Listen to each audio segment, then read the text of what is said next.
Good afternoon, everyone, and thanks for being here. Today, I'm joined by Secretary Saunders to discuss our education plan. In my inaugural and budget addresses, I described our affordability crisis and how our education reform plan, which includes a strategic and phased-in approach, would address both the challenges we face with education quality and the ever-increasing costs within our broken system. We know there's a lot of hard work ahead of us, but I want to thank Zoe and her team for developing the plan and for engaging with teachers, taxpayers, students, and stakeholders to bring their perspectives to this work through the Listen and Learn tour. Our plan follows three basic principles: nation-leading quality, equity from region to region, and a funding system that Vermonters can understand and afford, which will result in stronger schools, stronger students, and more vibrant communities across the state. Just last week, the National Assessment of Educational Progress released the 2024 test results, which reinforced what we've been seeing, a decades-long pattern of declining performance. Secretary Saunders and her team have been working to address reading proficiency through programs like Read Vermont, but it highlights the need for bold change across the entire system so there are better outcomes for our kids and success after graduation. By creating a new funding formula, students will have more and better opportunities, which will get costs under control and create more equity across the state. So kids in our rural communities have the same opportunities as those with more resources. But we can't address equity and quality without taking a hard look at how much the system costs and ways to make it more efficient and affordable for taxpayers. Just last year, we saw an average 13.8% property tax increase. And the December 1st letter projected another increase if we do nothing. That's why my budget includes $77 million in general fund to eliminate this year's projected property tax increase, in addition to $4 million to the Agency of Education to help districts along the way with the transition to the new system. The reality is the current system isn't working for students, educators, or taxpayers. And we have a real opportunity this session to create a system that increases quality, equity, and long-term sustainability of the education system. And with that, I'll turn it over to Secretary Saunders. Zoe? Thank you, Governor Scott. I am pleased to be here today to offer an update on the Governor's plan for education transformation. Since the Governor's inaugural address, we have laid out the overall framework and many of the details of this plan, and there is more to come over the next few weeks. We have put a lot of information out there in the past month, and my intention today is to give an update on where we are and what folks can expect next. The Governor's Education Transformation Plan is bold in its focus on strengthening our public education system to better serve students and to better support our educators. This plan ensures that a student living in a rural community gets the same opportunities as a student living in a bigger town, and that a student with additional needs gets more support. In this plan, teachers across the state will earn a competitive wage. Principals will be able to focus on being instructional leaders, and superintendents will have more resources and expertise to draw from to support their schools, teachers, and students. This plan also creates an education funding system that is more transparent, predictable, and affordable. Our current system falls short of this vision, despite good intentions.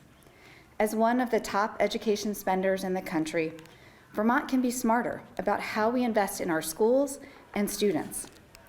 This plan prioritizes education spending on the things that matter most to student performance and delivers on Vermonters' goals for an education that is well-rounded and considers the whole child. We are doing this all while making our system more efficient, so it will work better for students, and it will deliver education at a rate that taxpayers can afford. Before I go into the details of the plan, I want to situate the proposal within our current education landscape. Over the past 20 years, Vermont has experienced a 21% decline in K-12 enrollment. Compared to other states, Vermont has the lowest teacher-to-student ratio and staff-to-student ratio in the country and tends to operate very small schools with very small class sizes. At face value, this may not seem like a problem, and we know in some Vermont communities, small schools are going to be what works best. However, we do not have the workforce to fill these positions. Districts across the state struggle to recruit and retain these positions, particularly in rural communities where wages are not competitive. The number of teachers on provisional and emergency licenses has increased upwards of 80% since 2017, making it hard for the state to guarantee that every child has access to a highly qualified teacher. The 2024 National Assessment of Educational Progress results reinforce a decades-long pattern of declining performance. Relative to pre-pandemic and post-pandemic performance, 2024 Vermont reading scores were significantly lower in grade 4 and grade 8. Our state assessment results point to a persistent performance gap for our historically marginalized student groups, including students living in poverty and students receiving special education services. We know we can be doing more to support both students and educators to close this gap. We also know that Vermonters value a whole child approach to measuring student success. But when we look at other measures, including mental health and well-being, chronic absenteeism and graduation rates, none of these metrics are trending in the right direction. Vermont's governance structure is complex, with 52 supervisory unions, under which there are 119 districts that serve a little over 83,000 students. All of these layers in a relatively small state divert resources from where they are needed most, the classroom. Despite growing recognition that more specialized resources are needed at the district level to support schools, additional layers and expenses have been added instead of implementing the real change. It is important to call out that district leaders and educators are doing their best for students under increasing pressures that are outside of their control. The structure of the system is an obstacle to success, not the commitment of our educators. There has been a considerable focus on Vermont being one of the top spenders on education compared to other states. What is even more important to consider is how these dollars are distributed. We see a real equity challenge with our current spending. What do we mean by equity in this context? We mean that while our system is designed to create the capacity for higher needs communities to spend more to meet increased needs of their students, that is not happening in practice. When only looking at state funding, we see that our higher needs communities spend less. These same communities also tend to depend more on federal dollars to meet their students' need. Given the uncertain outlook of the federal education support, Vermont must future-proof our system to ensure we can meet the needs of our kids. And that means ensuring that students with similar needs get similar resources and ensuring extra support is available for kids that need it. We can build a more equitable, higher quality, and sustainable public education system. It is important that we do this work in alignment with Vermont's values and priorities. The governor's plan addresses what Vermonters said they wanted out of their public education system.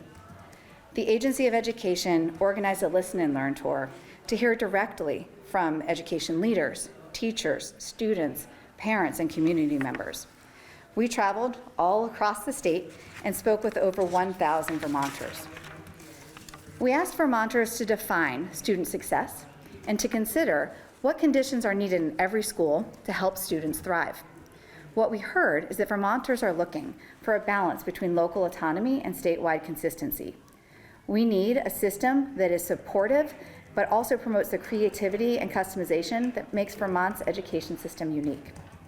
We heard a strong call for equitable access to educational opportunities, including flexible pathways and enrichment programs, mental health services, especially in rural and underserved communities.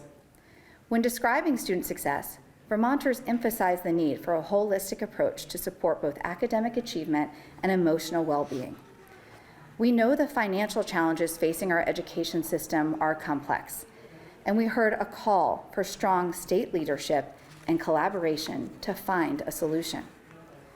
Vermonters emphasize that this work should and must prioritize enhancing opportunities for our students. We then asked Vermonters, how do we deliver on all of this without pricing Vermonters out of their homes? Vermonters responded with practical solutions related to sharing resources, consolidating, changing staffing, and reprioritizing spending. There was an acknowledgement that these strategies are unpopular and that the state would need to show leadership to get the work done because our kids are depending on us. Governor Scott's proposal requires all of us to be brave together and to keep a clear-eyed focus on our goals. It requires us to address long-standing systemic issues that create inequity for students and taxpayers. The plan is organized around 3 policy areas involving changes to how we fund education, how we deliver education, and how we support education quality. In this plan, funding, governance, and quality are all interconnected. The plan proposes a new foundation formula that includes a generous base funding amount for every student and adds weights based on student needs.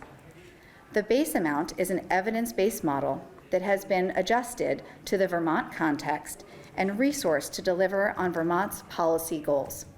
Some of those policy goals include expanding early childhood education, increasing after-school and summer programs in underserved communities, ensuring every student benefits from essential arts like art, music, and world language, providing additional access to mental health services for students, extending and enriching college and career pathways starting in middle school and culminating in graduates being prepared to take on critical jobs in high-demand industries, and raising teacher salaries to ensure that all students have access to a high-quality teacher and that teachers are valued as professionals. This new funding formula realigns resources in a way that will be most impactful for students, creates efficiency, and funds our Vermont values. However, this plan would not be possible within our existing structure because it would simply cost too much to deliver at the scale we currently operate. This leads me to the second component, which is about governance. We are a small rural state. Many of our communities are not able to achieve economies of scale because of our overly complex school governance structure and hyper-local budgeting process. This proposal simplifies our governance structure to support resource sharing and provide more specialized support to schools and students.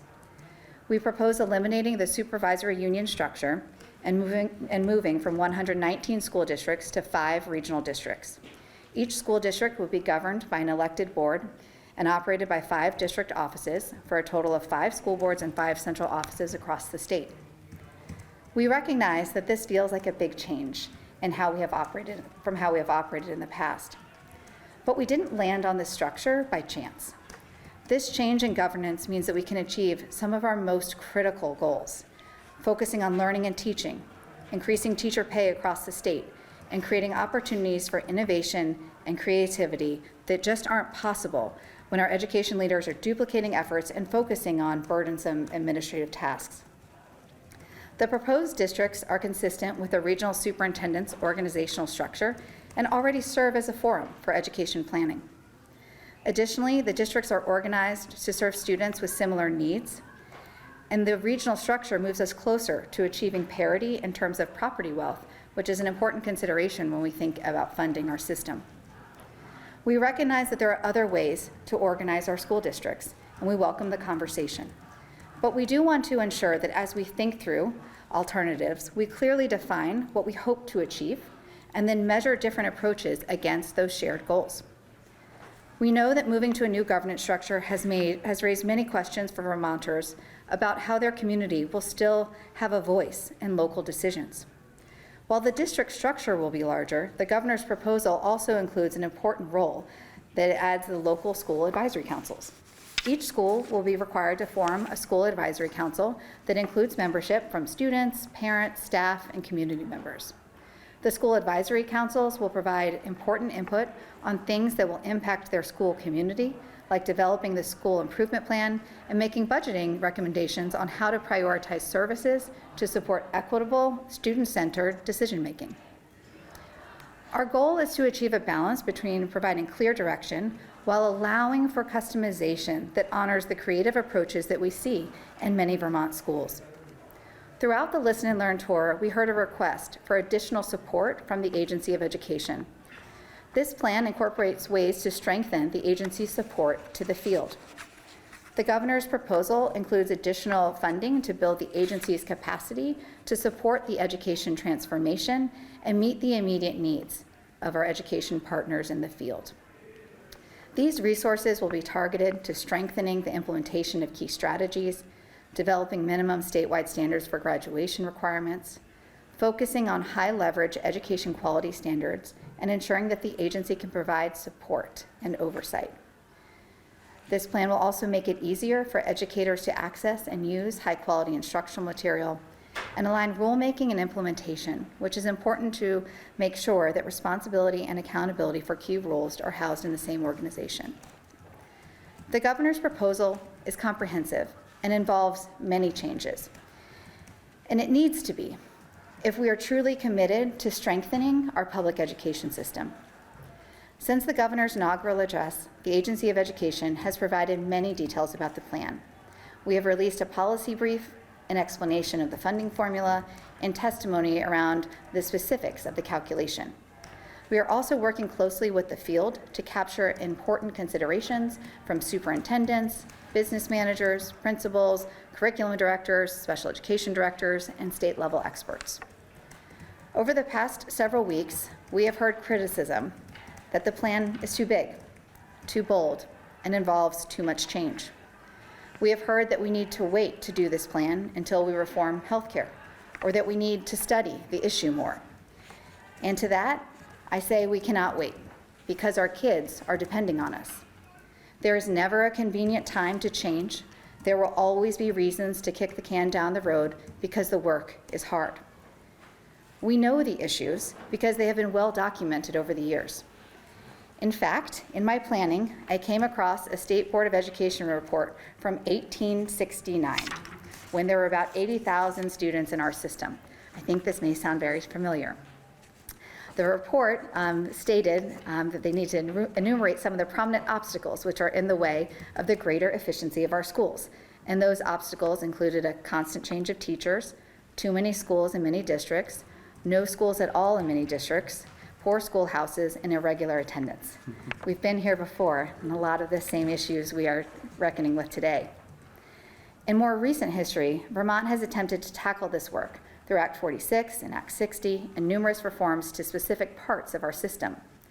Last year, the General Assembly formed the Commission on the Future of Public Education to study the issues and recommend changes to funding, structure, and delivery. The Commission's preliminary report stressed the need for a holistic approach that involves the three policy levers which the governor's plan is based upon. The time is now, and there is an urgency to act because Vermonters have demanded change. The governor's proposal comes with a call for action, a call to action for us all to work together. We are committed to working with the legislature and educators across the state to refine the plan, to expand educational opportunities, make our system more equitable, and ensure the affordability and sustainability of our public education system. We also recognize that these changes will take several years to come into effect, and that continued engagement and open dialogue will be needed to develop a path forward that will better serve our students and communities. Together, we will make our schools stronger and build more vibrant communities. I will leave you with a final quote from the State Board of Education report from 1869. If it be true that our schools can be made more efficient by the consolidation of smaller districts and a reorganization of towns with reference to district lines, is it not worth the trial? I believe it is true, and even though there could be no saving in dollars and cents, there would be a large saving in what is more valuable. So with that, I thank you for your time and for your commitment to working with us to strengthen our public education system. Thank you, Secretary Saunders. We'll open up to questions now. Governor, in your inaugural address, you said that taking all of the more rural communities in totality, that that's the majority, not necessarily Democrats. This week, as you may have seen, there's a new group that's been forming, or a coalition of schools and school districts and supervisory unions, mostly in the Northeast Kingdom, but in more rural parts of the state, asking you to pump the brakes on this plan, like Secretary Saunders said. So, given the makeup of the legislature, your call for them to advocate for their rural communities, I mean, do you think the political will is there this year, now that we've actually seen and understand the proposal here? I think you'll probably also remember in my budget address, I talked about those who have advocated to us for change, advocated for less costly education and property tax reductions would be the very same people who would resist any change at all. So it's no surprise that there are many who are apprehensive about this, but I would, again, advocate that we should give this a chance to work its way through the process, because what we're doing right now isn't working. We've heard the cries for relief from property taxes and just the overall cost of education, as well as the unsettling results that we're seeing in terms of test results. Our education quality is diminishing, and we're spending a lot of money for a diminishing education result. So we need to do something different. The legislature is on board with working with us, and I think we're off to a good start. But obviously, we need to listen to the rural areas of the state. But we feel as though this is a way to bring some parity across the state with more rural sections as well in terms of education quality. What do the kids need is what we should be asking ourselves. What is your assessment right now? Looking at the funding formula, and I know Secretary Saunders has talked about this, but what do you get the sense of, are we in compliance, out of compliance with Brigham right now? You know, it depends on how you look at it. Like, what does equitable mean? I mean, Yeah. what is your thoughts on like where we stand with Brigham as it stands right here today? Yeah, spending the same amount of money isn't equity as far as I'm concerned in terms of the kids and the results and what the education they're receiving in some areas of the state. So it's a good question, and probably more of a legal question, but if we just take the basic question, are kids getting an equal education across the state? And the answer is no, they're not. They're not being treated the same. They don't have the same programs, and some areas are able to offer more programming and getting better results for students, and others not so much. So again, in terms of the education quality and equity, I would say we aren't giving an equal education across the state. Anything you want to add to that? Or?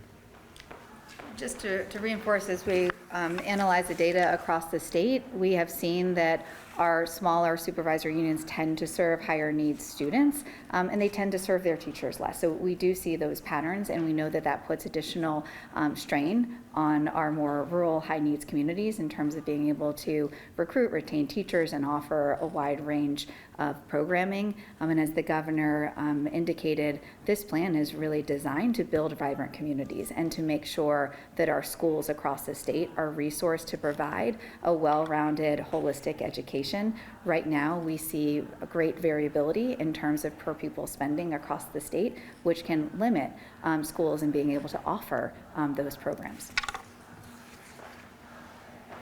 Governor, do I understand correctly that your plan offers districts base funding but allows more spending with the cost then being socialized statewide?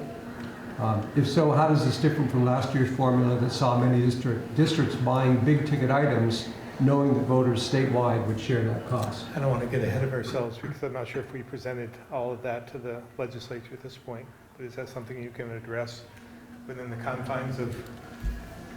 So we will be having more details just around the overall governance, but part of the model of the larger regional districts, we did identify that there's more parity in terms of property wealth. So when you think about that tax capacity, that's an important consideration. The overall spending, as you noted, includes a base funding amount that is very generous that would be adjusted by weights to assure for the need of the student. And that's making sure that every child with similar needs gets similar resources. Let me ask you, I'm not sure if I answered your question specifically. No, it's more to the socialization of, when districts decide we want to spend more, will that cost be borne by the local taxpayers, or will it be socialized statewide? So I do think that would be a good question for our tax commissioner to be able to weigh in on. But I do think it's important to note that when we're talking about community, we are talking about a larger community and being able to share their responsibilities and align resources based on those larger districts, which will have communities that have different needs. So it's an intention to be equitable with decision making.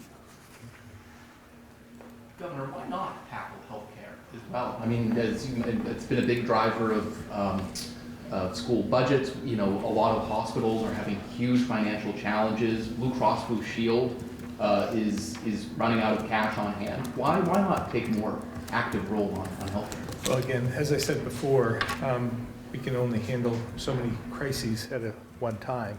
They've all come together, although I would argue that we've seen this coming for quite a number of years, maybe decades.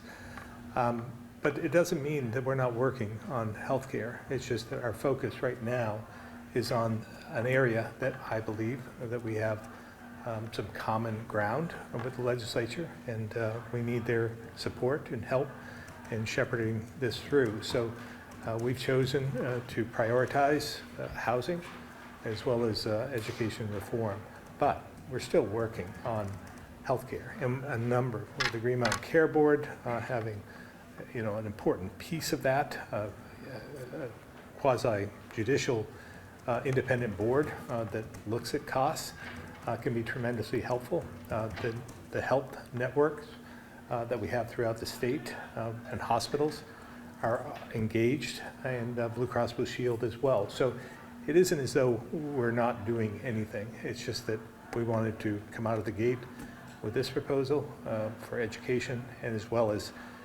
housing, which we know will help us with our real issue, underlying issue, which is demographics. On the federal level, President Trump has talked about disbanding the agency of education, essentially. I know that would have to go through Congress as well, but if something like that were to happen, how would that affect states like us here in Vermont? Yeah, it's really tough to say. I mean, a number of, it's just another example of the rhetoric that we're hearing out of DC, and why we've decided to take the approach that we have. And when something becomes more real, we're able to analyze it objectively and see what it would do to us. But without the detail, with just saying we're just going to disband the Department of Education doesn't give us much to go on. Does that mean money just comes to the state and we're able to utilize that in some way? Maybe that would be beneficial. I don't know. But until we have more details, it's really difficult to answer that, which is, again, why we decided as an administration to take the emotion out of it and just look at every single issue as it comes to our door and analyze it, and objectively, the positives and negatives, and then move forward from there. Those protests, oh, I'm sorry. No.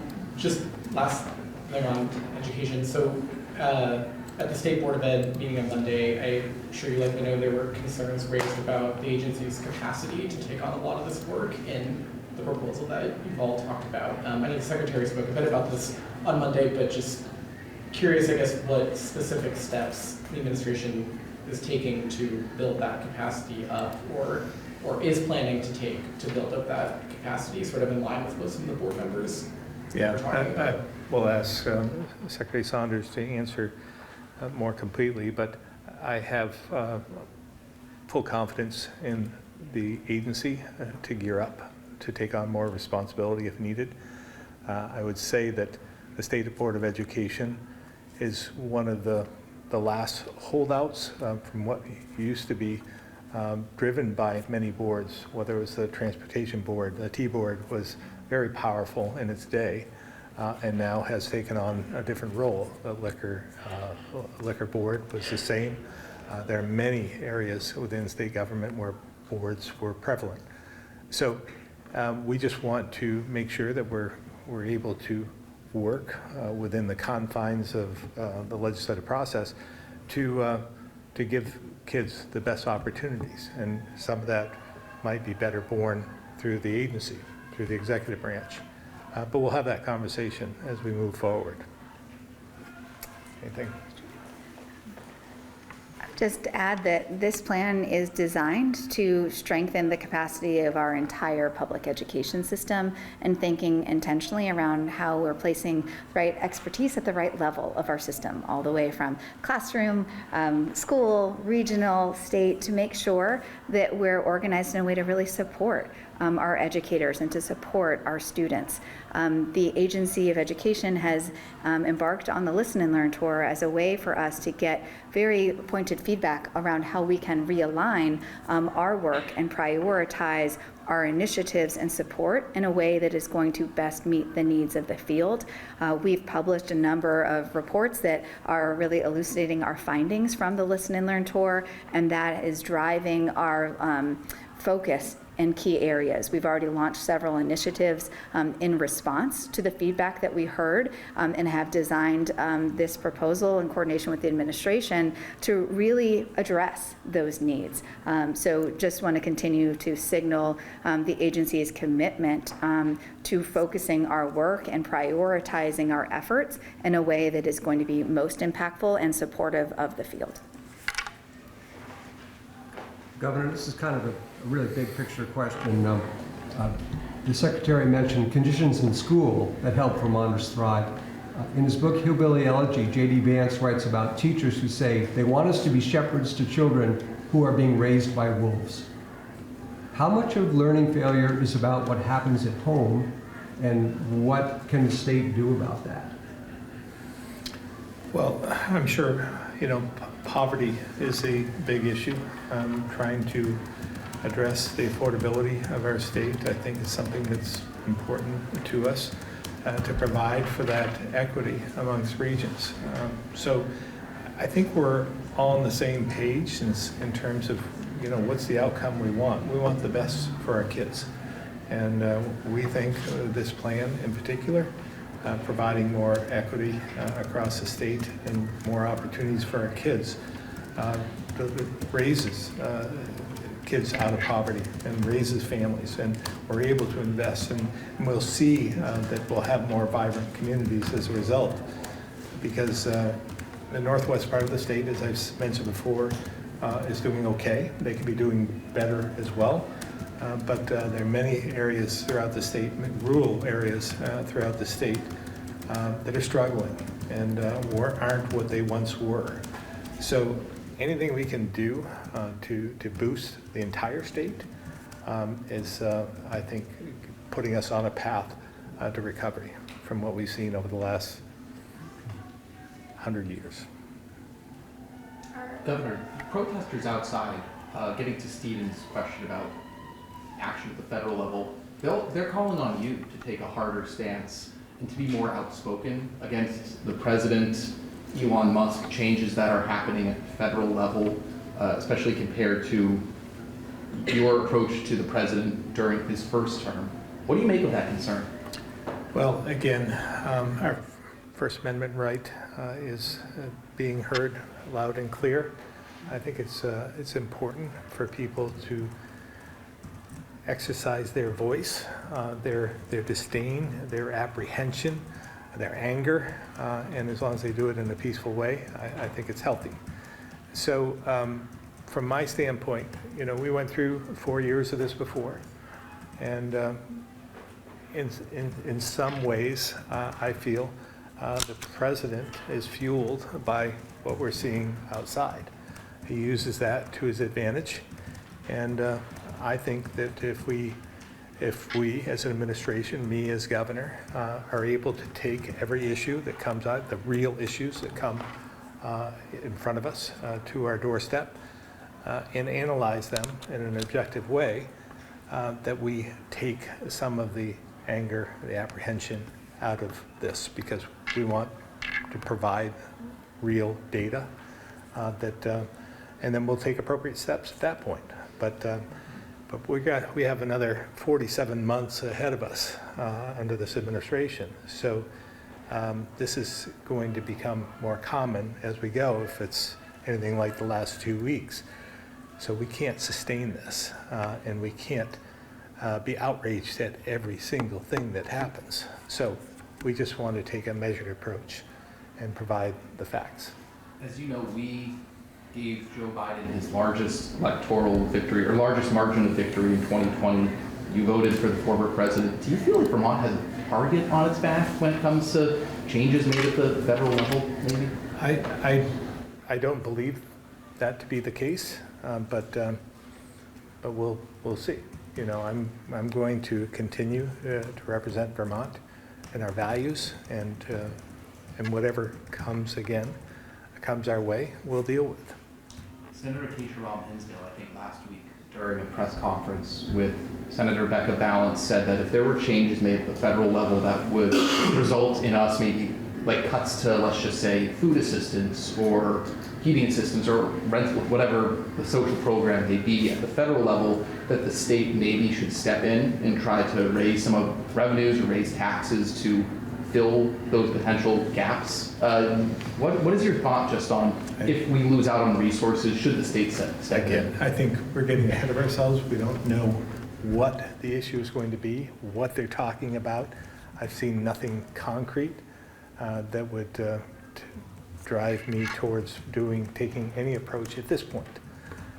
But we'll take those one at a time as they come. Again, we have a congressional delegation that's representing us. It's a narrow divide in terms of the Congress with Republicans in control, but not by much. So I think that there are other senators and representatives from rural states that might have a different opinion as to what effect whatever they're going to do is going to have on their states. Same with governors. So we'll take this one at a time and then analyze it, and we'll take appropriate action at that point. So let's follow up. I think last week they said that the Vermont Afghan Alliance and also the refugee office run by Tracy Dolan, they are unable already. They're not able to receive their funds, and their operations have essentially come to a halt. So I guess, do you see the states, that's already a concrete example that we've seen of federal action. So you don't see the state picking up the reins there at all? Well, again, that's one issue, and we'll take that into account. We'll deal with it as it comes. We're still in our fiscal year, and we are still able to appropriate money and keep the program going. But if we're not going to receive more refugees, and we don't know what the plan is there on a federal level, then we may not need the resources. Sticking to kind of the federal level, you, with your background before getting involved in politics, you've had some builders and developers tell us if these tariffs do eventually happen with Canada, it's going to just be another barrier to building and construction here in Vermont. So I was wondering if you could speak to that at all, or if you've heard any similar concerns with just the relationship we have with wood timber building houses. Well, I think I've been open about my feelings about, this is a great example because I have my own feelings about tariffs and our relationship with Canada. And they're our largest trading partner. I've talked about this over my tenure as lieutenant governor and governor. I think our relationship with Canada and Quebec in particular is strong. So I have my own feelings about this, but until we go through the exercise and actually put pen to paper and figure out whether what is real, what is not, and what this will actually do, I think we should just be objective. So I have to be, put my own personal feelings aside in order to contemplate what this could mean. Now, we're on a 30-day break from this, and we'll have time to put something together. I think I know how it's going to come out, but we'll see, and we'll deal with facts. All right, we're going to switch over to the phones now. Keith Whitcomb, Rutland Herald. Hi. I got beat to all my education questions, so here's a housing one. In the Budget Adjustment Act, as it sits now, I think is a proposal that would extend the winter rules for the GA program through the end of the fiscal year. For I think it was 1.8 million was the number was told to me. Some people were curious if that does come to your desk. What would your reaction to it be? Would you sign a bill with that in it, or is that a non-starter? Yeah, we have a long ways to go with the Budget Adjustment Act, but I'm opposed to that provision in the bill, and I'd much rather put money into congregate emergency shelters. And if we want to have that conversation, I'm more than willing to listen. So we should engage in more congregate shelters, emergency shelters, rather than the hotel-motel program that is proven to be a failed policy. So we'll see. We have a long ways to go. Still got to get through. It just came out of committee. It'll be up on the floor. We'll see what happens there, and then goes to the Senate. So we'll continue to work through the process and advocate for our position. Tim, Vermont Business Magazine. Hi, Zoe. This is Tim at Vermont Business Magazine. I was wondering about the pacing of this effort, this very large effort you're going through, and when can people actually see some actual impact on it? So we've shared a lot of detail so far. We've provided an overview of the detail of the policy brief. We've also shared the specifics around the proposed funding and the calculations and methodology behind that. There'll be more details coming forward this week and next as we think about considerations around the governance structure and some of the education quality components. So we're providing a wealth of information as we're engaging in testimony daily. Also, we recognize that this is a multi-year effort. So the entire approach is understanding that we need to create a timeline that's going to work so that we can get this right. There is a sense of urgency, so you can see in our timeline we are accelerating the planning, but I want to remind folks that there is a transition plan, and those are all details that we're working on with the field as well to make sure that we've considered all of the important factors. What might be barriers to implementing? What are going to be success factors for this plan to work? And so we're continuing to provide that information, providing detail around that planning, and are really open and welcome the conversation with all involved in this. I think as we continue to say, it's going to take all of us coming together around the table to have these conversations to make this work, and we're very committed to that. Is there any expectation that parents could see changes this September in any way? So with the initial timeline that we've put forward in the policy brief, the expectation would be for fiscal year 28 to be able to have the changes with governance and funding, giving us 2 years to really support with that transition and providing that targeted on the ground training and work that needs to happen in order for the transition to be successful. All right, thank you. Any final questions before we wrap up? Governor, if we buy down rates this year and hold property taxpayers harmless, no increase this year, do you expect that sense of urgency that Secretary Saunders mentioned? I mean, do you expect that to continue next year, the year after, if we keep buying down rates every year and property taxpayers aren't seeing increases? No, I think there's that same sense of urgency. I mean, they see the numbers. They see, and that's a lot of money, almost $100 million that could be used for something else that we desperately need, like housing, for instance.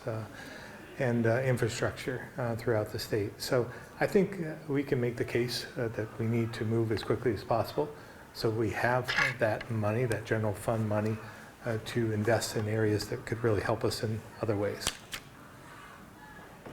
Governor, House Democrats on Tuesday called for a new joint oversight and accountability committee because the state isn't following through on legislation, particularly on emergency housing. One of your senior leaders told me that the increase in legislation has created a regulatory workload of, quote, crisis level proportions. What do you say to that? Well, there has been, a burden that's been placed on the executive branch and other areas that is cumbersome.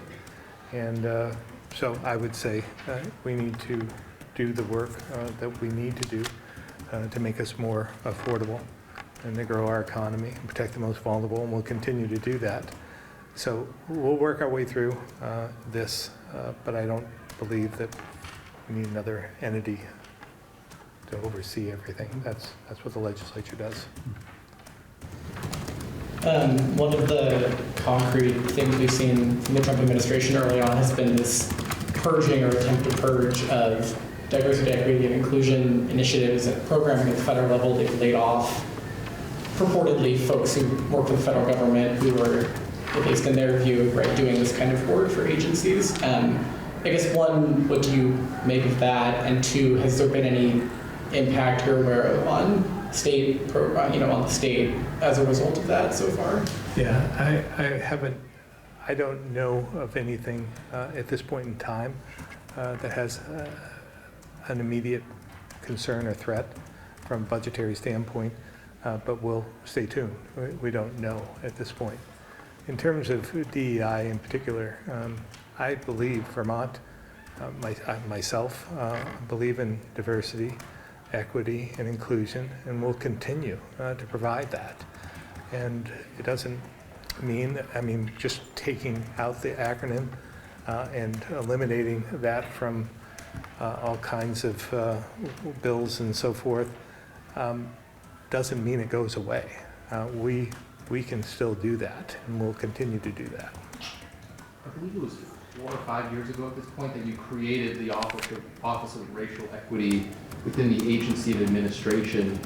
Here we are in this moment. What's your assessment of how it's paid off, what they've accomplished, just generally your thoughts on where we've been last 5 years? Yeah, I think it's been helpful.